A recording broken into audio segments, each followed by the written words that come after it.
Good evening. Thanks for being here tonight. There it was, lying on the side of the road in the trees, not far from the Island Highway near Shawnigan Lake. You've probably driven past it more times than you know. A rocket launcher armed with a live grenade, a weapon powerful enough to blow a tank off the road, because that's what it's designed to do. It was found by a crew clearing trees at the side of the highway for BC Hydro. They played with it, they took pictures with it before the bomb disposal experts showed up to take it away. The man who found it says he didn't realize there was a live round in the tube. Now it's safely at CFB ESQUIMALT, where authorities tonight are trying to figure out how it got there. Meribeth Burton reports. Steve Taylor poses with a loaded M72 anti-tank grenade launcher. I thought for sure it wasn't loaded, but as it turns out, I guess it was.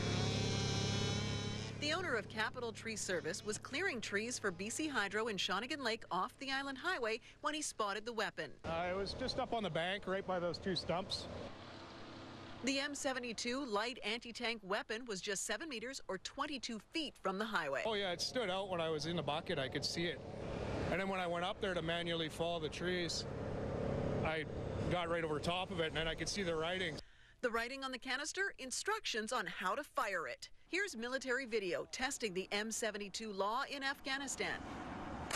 It fires a 66 millimeter warhead at an optimum target range of 200 meters. Woo!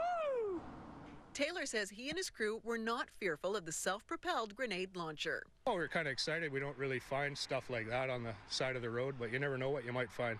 Taylor called BC Hydro, Hydro called the RCMP. A couple of members from the Shawnigan Lake RCMP detachment showed up. One of them is a Canadian Forces veteran who has served a couple of tours in Afghanistan. And of course, he recognized this weapon immediately to be an M72 rocket launcher. The Navy bomb disposal unit was called out next. The loaded grenade launcher was loaded into this vehicle and transported to CFB ESQUIMALT. The military would not show us the weapon and says it does not know if the launcher is property of the base.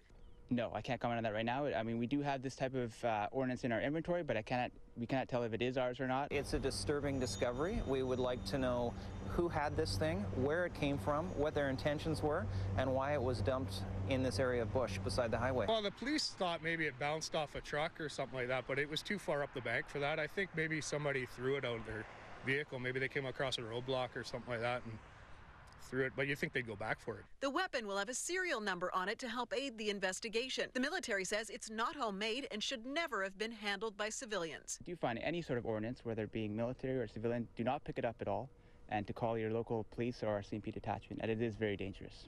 Deadly? Possibly. No one was injured, and the grenade and live round are safely stored, but it could have had a much different, possibly deadly ending. And Meribeth Burton joins us now with more. Tell us more about the weapon itself, Meribeth. Well, Hudson, the M72 law has been around since the early 1960s. It was used commonly during the Vietnam War by the Americans, and the M72 law has found a renewed purpose in Afghanistan, where militaries, including Canada's own, have been firing them since 2006. A search of the internet shows you can buy an anti-tank grenade launcher fairly easily and cheaply, but it is against the law for a Canadian citizen to be in possession of this military-grade weapon. All right, Meribeth Burton reporting. Meribeth, thanks.